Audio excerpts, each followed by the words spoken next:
Hello and welcome to the Alchemist Library Podcast. I'm your host, Ryan, founder of Labify Health, the world's most comprehensive lab testing platform. And today I have the absolute pleasure of sitting down with Kevin Kelly. Kevin Kelly is the founder of Wired Magazine, but honestly is just one of the guys from the Dos Equis commercial, the world's most interesting man. He's built his own house. He's rode his bike across the US twice. He's kept bees, homeschooled his kids, hitchhiked across Japan, started 3 businesses, and done so much more that we'll get into today. Kevin's episode on the Tim Ferriss show, still to this day, is one of my favorite podcasts I've ever listened to. So I'm super pumped to get into this one today. I'll catch you guys inside. Peace. I think the first story, which I know you've told many times, but I think it's just such a perfect encapsulation of your story and some of the crazy adventures you've been on, which is the story of being out past curfew in Jerusalem. hmm What's a full story there for those that don't know? Well, if you want to hear the full story, I first told it on This American Life in a program called Should Have Been Dead. And it was about my religious conversion in Jerusalem on Easter. And the short version is that I felt I got an assignment to live as if I'm going to die in 6 months. And I took that very seriously and left Jerusalem to, do whatever I was going to do if I had 6 months to live. And to my surprise, I thought maybe I'd do like climb Mount Everest or, trek across the Sahara. But what I wanted to do was visit my brothers and sisters and my parents back in the U.S. And so I did wind up riding my bicycle across the U.S. to see my siblings who were all across the U.S. And that was an incredible adventure too, because I'd never, even though I'd been seeing a lot of the world and traveling, I'd never seen the U.S. And the bicycle is the best way to see the U.S. If you're walking, you never get anywhere. If you're in a car, you're just another person. You're going by too fast. But a bicycle is perfect for exploring the U.S. And it was a great, great, great experience. Nowadays, is that because you see all the time now the studies on people's greatest or biggest regrets, and so much of it is not taking risks and not spending time with family.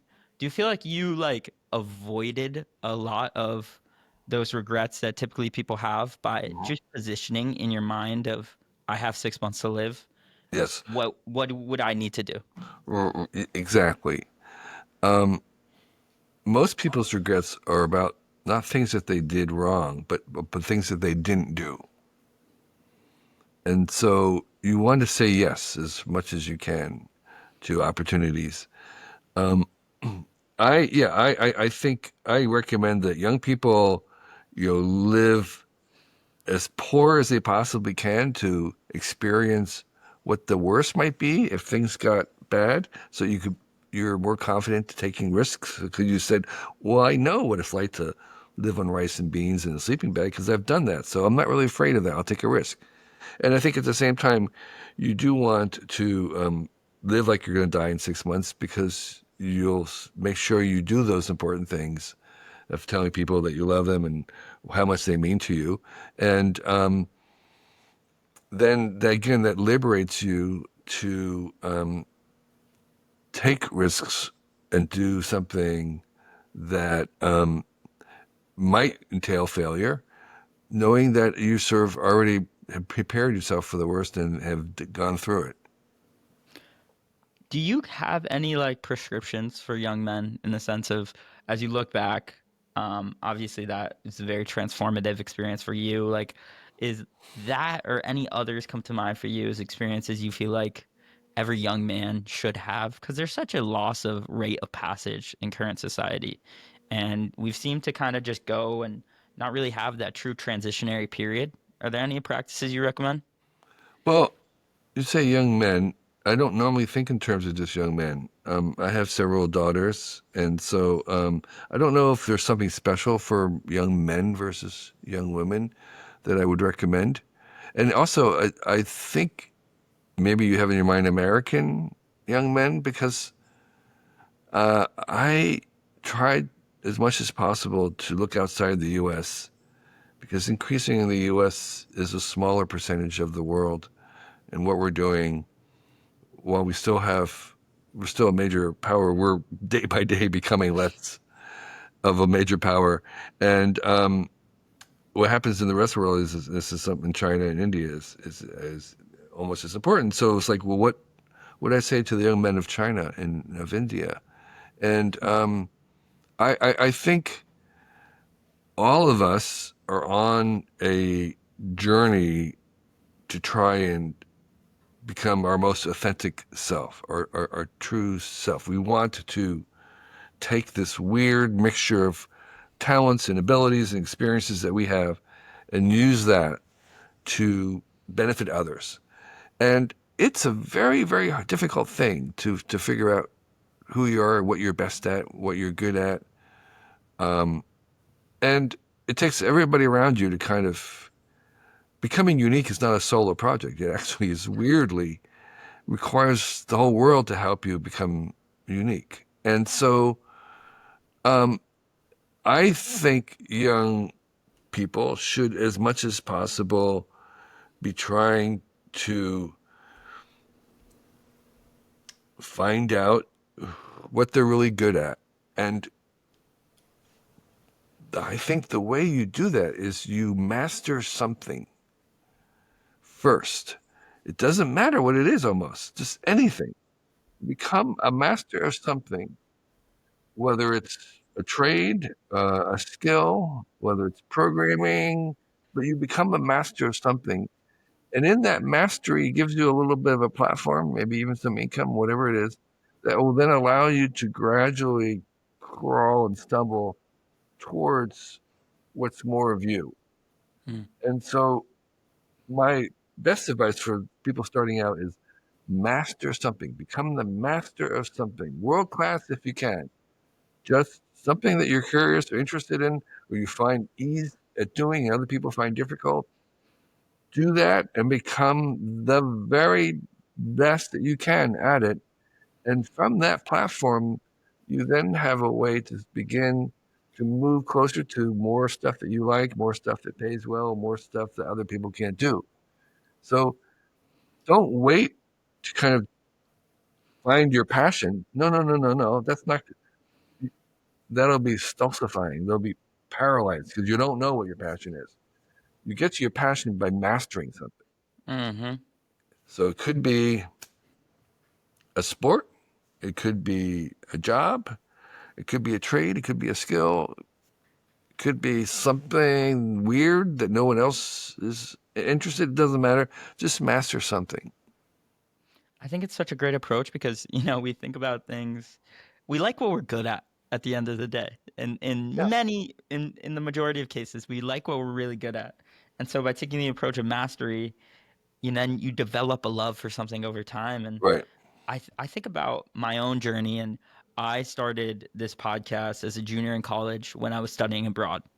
And it was like the contrast of my life studying abroad and being in a foreign country for an extended period of time for the first time gave me the clarity of I didn't have my friends, I didn't have my family. I started to understand what I wanted to do on a Wednesday Mm-hmm. night Mm-hmm. when I had nothing to do. And those insights from spending that time alone in a foreign country allowed me to be like, I want to, I just want to interview people. I would love to meet cool people and hear about their experiences and the doors that has opened up by just taking a step onto the different path. And the more steps you take on that path, the more doors open up. And Yeah. it seems like it's a common theme through your story as well of just being unapologetically yourself. And the more you move closer to that, it might get weird in the sense of very different than the people around you, but there's a certain weird results that come out of that. Of that other people may never get access to by That's being true. on that weird path. That's true. The thing that made you weird as a kid can make you fantastically great as an adult. You just don't if you don't lose it. Just remember those things that made you weird as a kid. Lean into those. Um, if you're interested in something, it's important. How do you trust that though? Because I think so many people nowadays have this pull from society or this pull from the people around them. They're almost afraid to, start to be a little bit different. It's difficult. I think one thing that might help is uh, understanding the benefits that come from that. People, I think, if you really look at the people's lives that you admire and look at their true biography, you'll understand that at some point they're basically going to be laughed at by people. It's like for not going the conventional way, but they stuck with it and overcame it and ignored it, and now what they're doing is considered essential and obvious and Hmm. brilliant, but it wasn't always. And so having those kind of role models, I think, helps. Again, you have to dig into their biography because all the people who we respect and admire, their lives are full of detours and backtracking and failure and you name it. From J.K. Rowling, who was rejected by hundreds of publishers, and um, it's just it's every single one of them have this journey that is not a straight line. And I think if you're honest and realistic about looking at those people, you can see that that's a necessary thing. So that might give you the motivation and the reassurance and the confidence to be ignored or to be laughed at or to be a little bit different. Have you ever read the book The Alchemist? I think I did 100 years ago. I don't remember much about it. You have to remind me. It's What? just this short little book about a shepherd who gets has a dream. He dreaming one night about the pyramids, and he had never seen the pyramids, and he starts getting these signs from the universe, if you will, to point him in the direction of going to the pyramids and just checking them out. He has a feeling in his heart that there's like a treasure for him there, and he kind of gives up his life and tries to go to the pyramids, and it's filled with all these detours, and across on that journey he finds out that it was the journey that was the point of the pyramids. Yeah, yeah, And so often I see that story, whether it's yourself or many of the other yeah, people I admire. It's just this common theme of let's do something different, something hard, something I'm afraid to do. It's almost that hero's journey. And then you go on all these little detours to get to that destination, and then you've developed all these skills and yeah, developed mastery in that yeah, path. yeah. It's a famous example of Steve Jobs, who was at Reed College, and he's basically lost, doesn't know what he's doing. He's not quite flunking out, but almost. And he takes a calligraphy course, which is like a total, it's like, you're paying whatever it is, $40,000 a year. He's taking calligraphy. It's like, and I like calligraphy. And of course, that was the genesis of that he used later on for making these fonts on the Mac that transformed, desktop publishing. And so, yeah, he had enough confidence to kind of follow his interests, even though there was nothing Hmm. profitable about it at the time. And that's something else I would tell the young people is, while you're young, spend a good amount of time doing something that looks nothing like success. that's not profitable, that there's no economic reason for you to do it, that seems kind of crazy or bomb, but that time will become a source of your muse later on. It will become a very keystone thing. That time that you spent doing something that seemed to be unproductive at the time, but don't make the mistake of chasing money. You chase mastery, chase interest, chase passion, and then the money will come.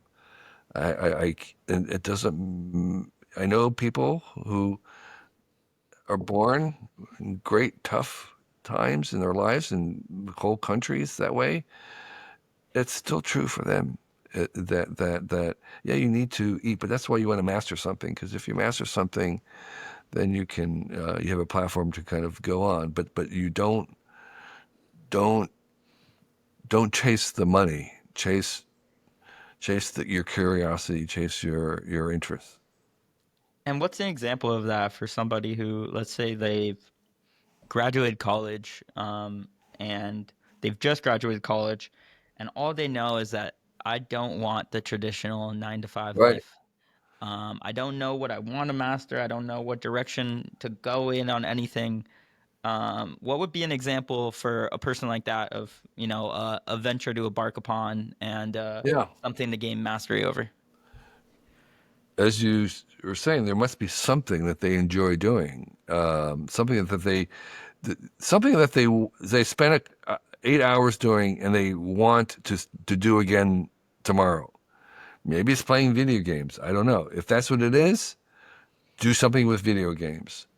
If just follow that. Get work at video games or whatever it is. There's a lot of stuff going on. Find something that you like to do a lot and do more of it, and keep doing it until you are the best at it. There are professional video game players. All right. If video game is a thing, then become world champ at it. You can make a living playing video games if you're good, if you master it. So if that's really the only thing that you like to do, then master it and become the world champ. And there'll be money there. Yeah. It reminds me of that quote from Miyamoto Musashi that, I think Joe Rogan always talks about, which is um, when you know the way broadly, you see the way in all things. And it's like by gaining mastery at one thing, Mm-hmm. you're able to start seeing how that path might translate to anything. And you develop this like almost this confidence that, oh, I could just do things. I could Right. just go out and start businesses and um, actually have success in it. Because I think so often, especially for me, I would put these people who had any type of success on a Mm. pedestal. I feel like they were different than me in some sort of way. Um, when the reality is that that's not true. Right. It's not true. Again, if you look at their biographies honestly and just see when they have the usual troubles and setbacks, moments of failure and doubt, very similar to everybody else. It's a very, very rare person whose life is not a meandering um, river who's going straight. There are a few, but they're very, very, very rare, and you're not likely to be one of them. I just finished reading Steve Jobs' biography, and I spent maybe the first third of the book being like, how is this guy considered the Right. best entrepreneur of Right. He was ever? fired from his own company Yeah, for and he was a incompetence. mess. Right. And so it's actually one of the things that Walt Isaacson did not answer very well, which I think some other um, people have answered well, which was what was different on the second time. And the answer is pretty much he was married and had a family, and he was a better human the second time Mm, around. He was not so much of a jerk. He was still a jerk, but he was less of a jerk than before because he was a total jerk before. And so having a family, being married and having a family kind of rounded him out And when he came back the second time, he was a little bit more considerate, kinder than he was the first time around. And that was the difference for him. That's fascinating. Since like you were alluding to, Walter Isaacson didn't really give too much color in terms of what was so different that second Right. time Right. around. Yeah. I almost just interpreted it not consciously as just like love and gratitude and a more experience. But your example, or your take on it makes much more sense to me. Yeah. And because you could definitely see that within the book. There's less talk about the asshole of Steve Jobs Right. in the second half of things. Yeah. Yeah. He was less of an asshole. He was still an asshole, but he Yep. was less of one. And I think, going back to what you were saying before about like um, taking on mastery and just going on an adventure, doing things differently. Um, Obviously, Steve Jobs is a glowing example of that, but you take a look at like what he did with Pixar and how, he just saw this animator who was incredible at what he did and started funding him and really just didn't do it for the money, and that was the common theme throughout the book. Didn't do things because of the money, did things because of the products that money could produce. Right. It was Pixar was eventually bought by Disney, and it was Walt Disney himself who said, "Look, we don't make movies to make money. We make money so we can make movies." And that's really the attitude that you want in your life is that whatever it is, you don't design logos to make money. You make money so you can design logos. You want to find that thing that you can't wait to go back tomorrow to spend more 8 hours doing it. So there's a lot of productivity, um, gurus, David Allen and stuff of getting things done. This is this idea that you want to kind of like reduce the things that you do, and you do, but also you want to find the things that you love doing and you want to do more of them. Right. So the reward for good work is more work. Right. So that's what you want. You want to find that thing where you can spend as many hours as possible working on it. That's what you're looking for is not something where you're kind of like reducing the amount of hours. You want to reduce those things that you don't really want to do, but you want to find something where you want to spend as many hours doing it as possible. Hmm.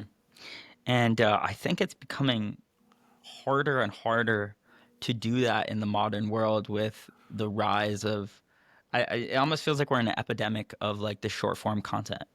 And even if you have the best movie in the world, the most interesting movie in the world that you're fascinated by, there's still the pull to pull out your phone and check what's going on social media. Or if you're engrossed in your work, you still get that notification that can throw you off and you go and check your phone and then it takes that time. And I feel like Yeah.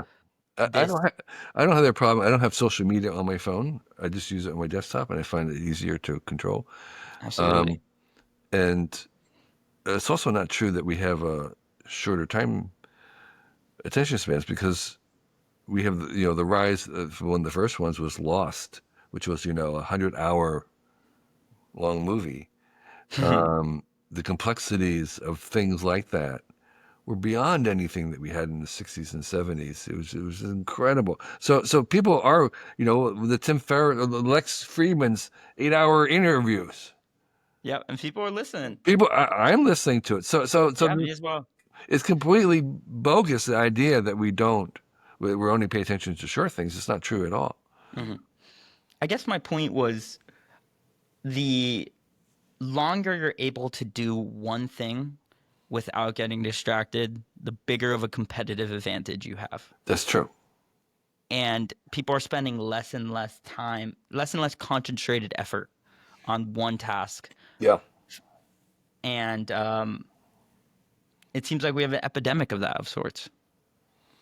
I don't know if epidemic is, but I think you want to zig when the world's zagging, you want to zag when the world zigs, and so you want to think differently at all times. And it's easier to think differently if you disconnect yourself every once in a while from the 24-hour, 7 days a week hive mind. And so, yes, unplug at least every now and then to try and have a different idea. Yeah. And, like as things go electric, go analog. Look at the analog. Look at old books. Read some old books. Go to somewhere in the world that nobody goes to. Pick somewhere random. Throw a dart at the map. And I tell you, throw a dart at the map. If it lands on land, go there, and you'll have an adventure beyond anything that you could design yourself. Have you done that yourself? I have done it in a smaller sense of not, but within a country. What was that? What is that experience like when you do something like that? You know, you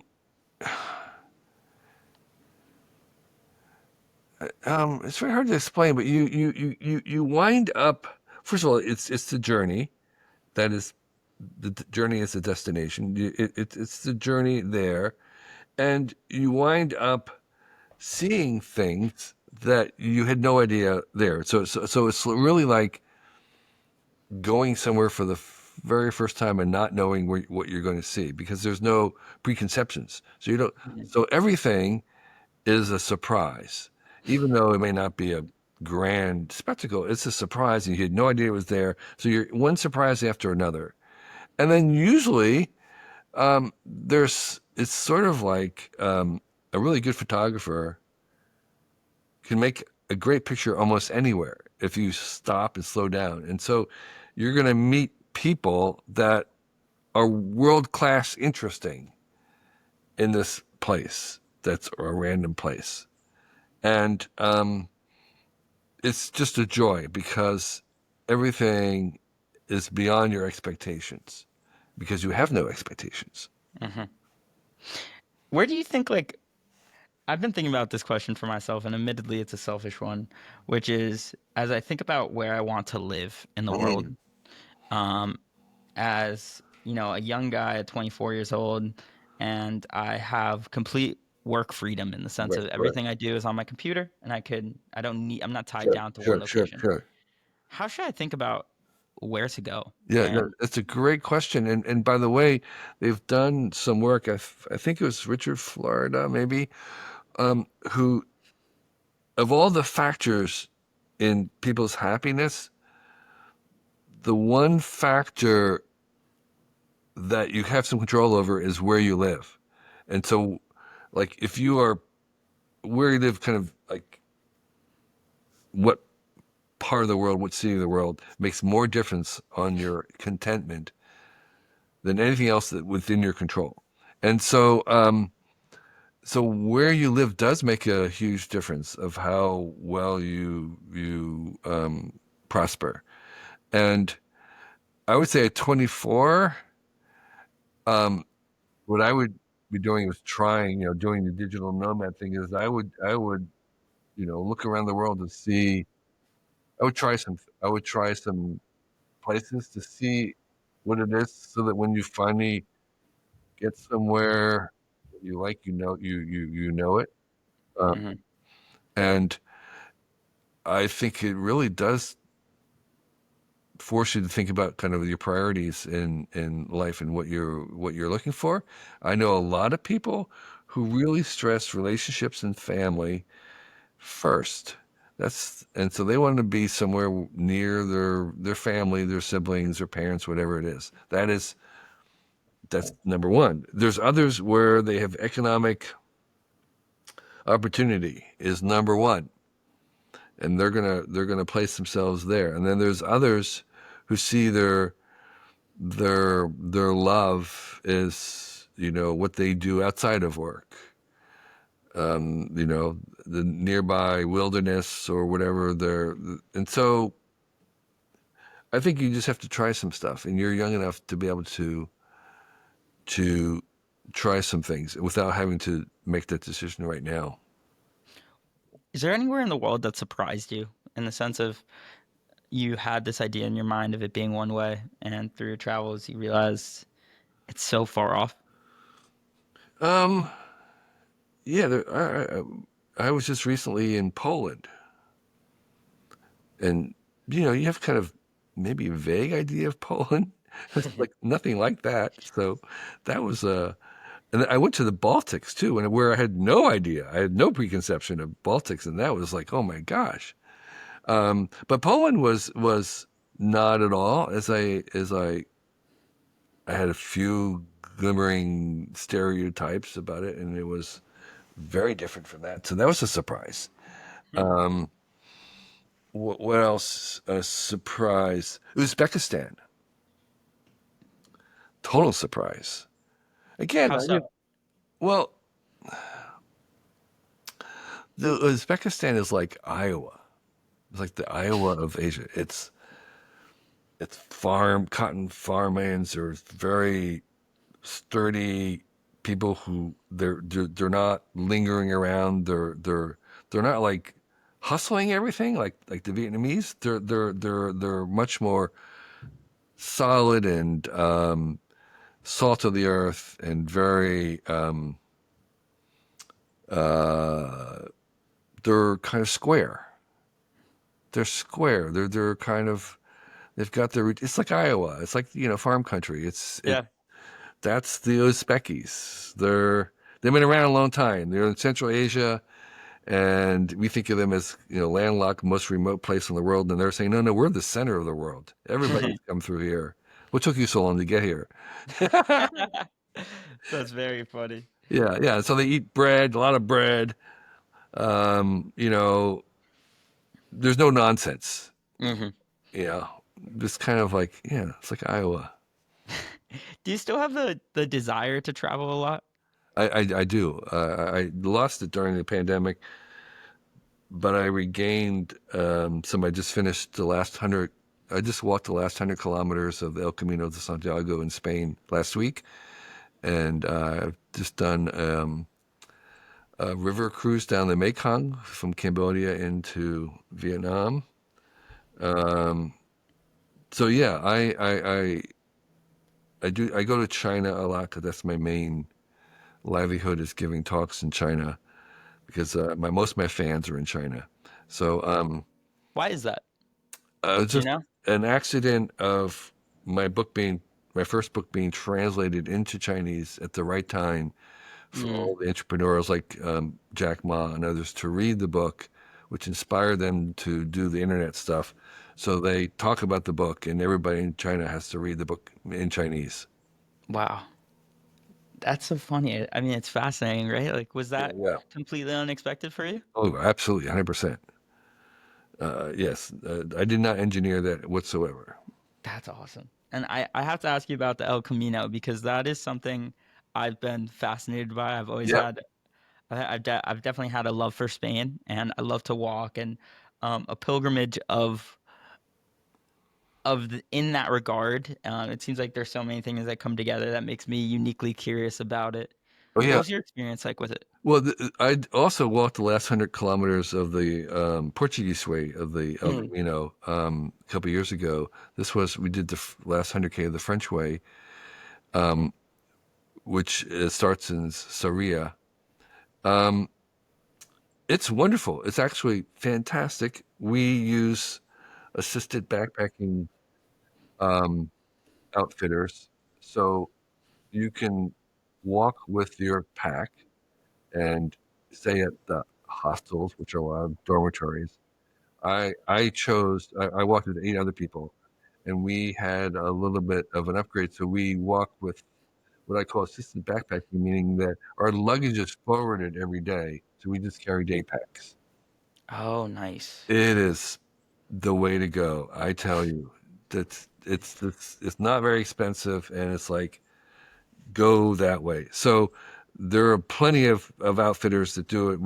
I use one that I've used in the Cotswolds that does this. It's called Max Adventure, and they're based in Scotland, I think. And so they arrange all that kind of stuff. It's self-guided. You choose when you go and everything. But it's the last 100K in the French way in the Camino is very easy.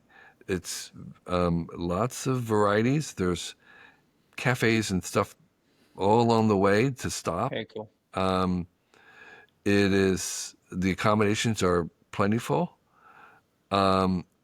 and then the path is pretty level and a lot of variety of walking through country and little towns and off roads and stuff. So it's actually a fabulous thing. And then of course you enter at the end into Santiago, which is a really great old city, full of bustle, lots of pilgrims coming in, lots of walkers. Um, I really enjoy Santiago as well. So I would highly recommend it. Awesome. And how long does that take you? The A 100? week. A week? Just a week. Yeah, the last 100K is just a week, an Nice. easy week. Very easy. Very cool. Yeah, you can do it in 5 days if you And you really think the want to. French way? You think the French way The is French the one way you'd recommend? was we preferred it to the Portuguese way. Um, it just well for and by the way, I have to say we had perfect weather the whole time, so that's influencing my Hmm. recommendation. Um, we went in the last week of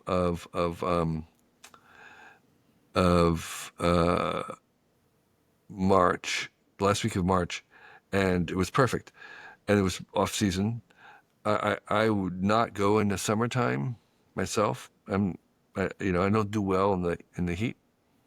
Um, but yeah, I think we preferred the French way over the Portuguese way. But the Portuguese way was fantastic. We left right. We did the last 100K, so that's at the border of Portugal. It was all in Spain, walking north, and that was nice because there's fewer people walking along. You have a little bit more to yourself.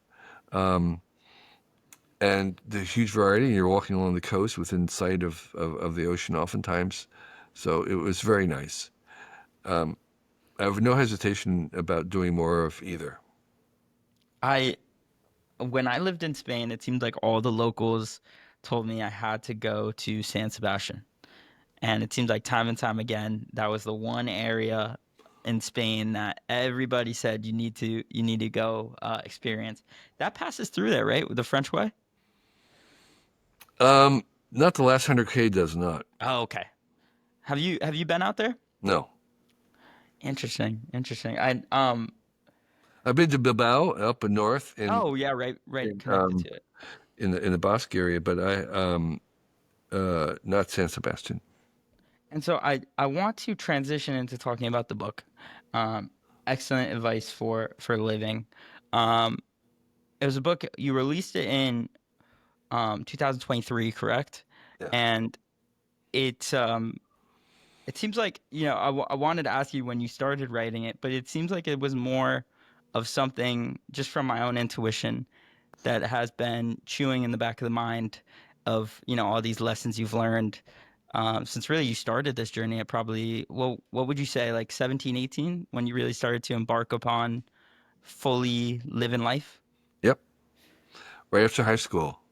Um, I did go for a year of college, which I regret because I was not happy. Um, I did some cool stuff, but it was very clear that I just needed to get out of a classroom. And if it had internships or gap years at the time, I probably would have stayed, but there was not the options at the time. So dropping out was really the only way to engage with life outside the classroom. And so, yeah, I set off. I did some photography workshops, and I was trying to master photography at the time, which I did. And I eventually could get some jobs doing photography and to earn money to go travel. Very cool. And you've developed obviously all this wisdom from living quite the eclectic life Uh-huh. that compounded into this book. What would you say of those lessons, stands out to you? Is there any ones that you particularly wish you could just, shake people and be like, you need to Yeah, remember this? yeah. Well, one of my favorite ones that I am repeating is don't aim to be the best, aim to be the only. Don't aim to be the best, be the only. The best means that it's a very small thing. There can only be one best basketball player in the world. There can be only one best guitar player. You want to be the only. You want to be doing something that only you can do, or only you can do the best. You want to be unique in that way, and that's a very high bar. It's a very tough thing to do. It requires figuring out what it is that you do better than other people. It'll take most of your life to get there, but that's sort of where you want to be headed for. So, like podcasting's the big thing. There's, you know, the people that we kind of mention now they've kind of figured out how to be the only. They're doing their weird little thing, whatever that might be. And that's true for any kind of art, any kind of science, any kind of tech. The tradesmen say the riches are in the niches. It's you want to be the only one. Hmm. If you're gonna be a welder, be the underwater welding expert. It's like the person who puts on scuba gear and goes below and welds. It's like that's the only, right? I mean, there's not Hmm. that many people who are going to have all those qualities, but there's some guy somewhere who loves scuba diving, is a welder, and likes danger, and he's going to go down and weld below water. And so you master that, and he becomes the only. And if you need welding underwater, you call this guy. Hmm. So be the only, whatever it is. You have some mixture of talents and experience that nobody else in the world does, and can produce a genius at some level that is going to be very hard to reproduce. And you can do stuff with that combination of stuff, but it requires you to kind of figure out what that is, and that's why when you're young you want to try as many different things as this because you don't know what it is, or you may not know, and then you have to kind of like try stuff to see what it is. So that's why you want to travel. That's why you want to take some jobs. That's why you want to try to master something, because you're trying to see what feels good to you, what you like doing, what you're good at that other people aren't good at. So eventually you want to get to the point where you can say, what I'm doing is I love doing it. I'm really good at it. People will pay me for it. And then the question is, can anybody else do this? Hmm. If you say no, then only I can do it. That's where you want to be. It seems like that is something that is going to take decades and Yeah. decades to accomplish. Yes. Exactly. And so many people now have this feeling I think because of social media and because they're seeing, people my age having massive amount of success that they need this result now. What would your like advice be to that kid who, they're seeing this glamorous lifestyle and part of them is just feeling like, you know, I'm I'm a loser, I'm not successful, I haven't, made all this money yet. But they are embarking on that journey and they're slowly but surely, figuring some things out. Yeah. Yeah. A lot of the so-called success is posturing. It's actually not even there. I think you have to realize that our display of success is not the same as success. And you should also think about what your definition of success is. Again, Um, a lot of the people who are displaying wealth aren't happy. So if happiness is part of your definition, that's not what you're going to get. Um, so uh,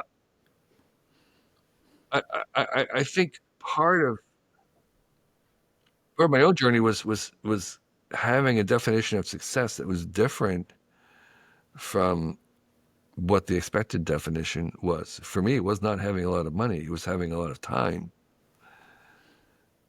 It was having Did you battle with that though at all? Was there a part of you that ever felt like no, I need to be making more money? no.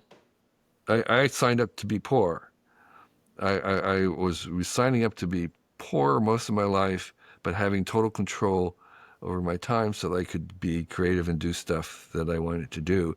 And I remember I was traveling, you know, very young. I was traveling. I had no money, but I had a lot of time, and I was in Nepal, um, trekking in Nepal. And again, you could trek in Nepal for a few dollars a day, but there was these rich people who had organized tours that had porters carrying all the stuff. I was carrying on my own backpack, but they had porters, a whole train of porters carrying their tents and their food and everything, setting up these big camps.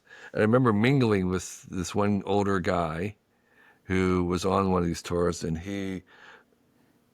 I was telling him about my travels, and he was telling me how envious he was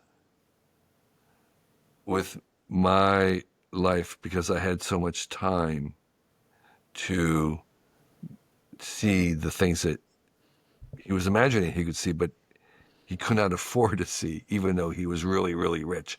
And that was like, aha,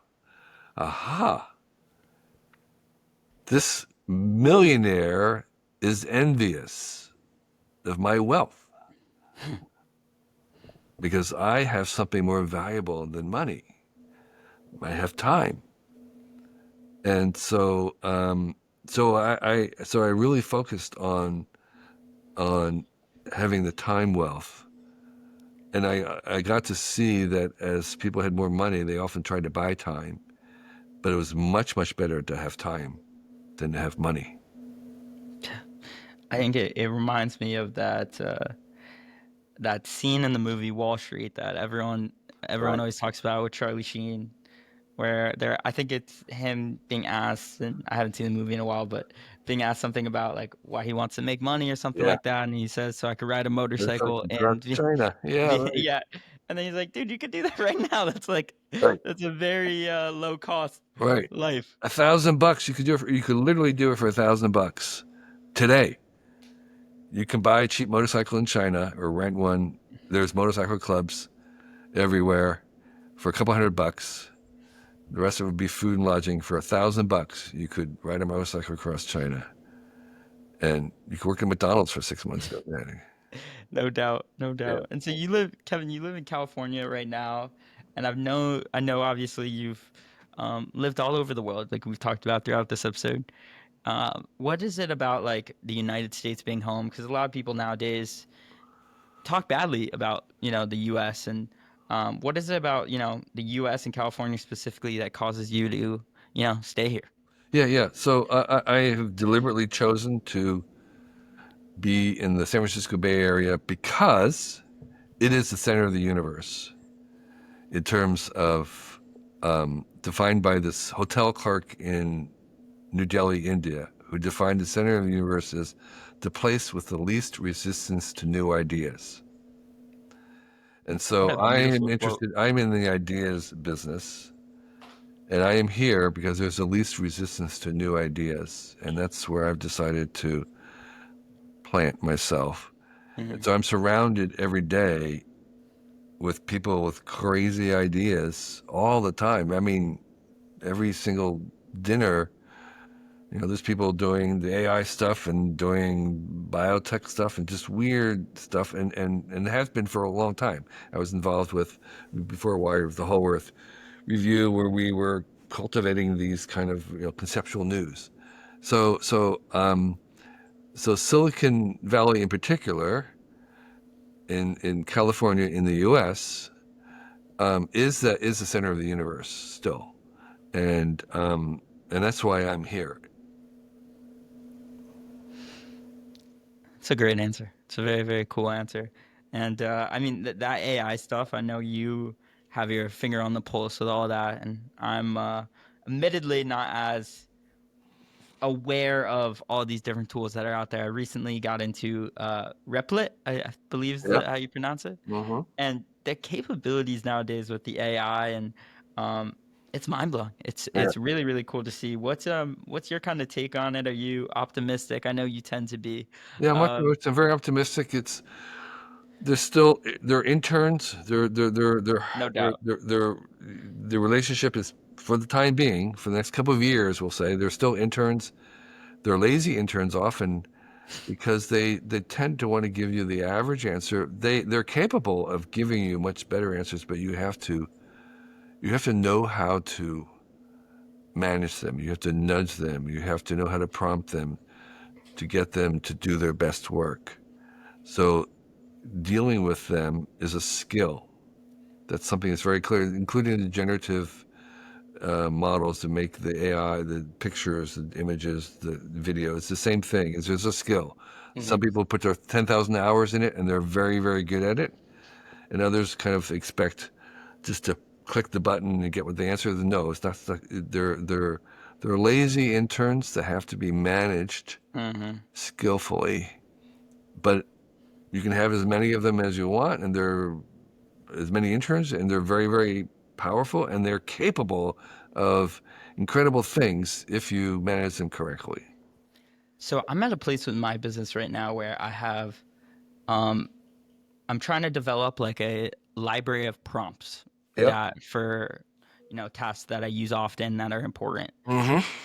And I'm still in the process of figuring out that prompt engineering and how to um, become proficient in that skill. Do you Right. have any advice there with that, or any resources people you recommend to people?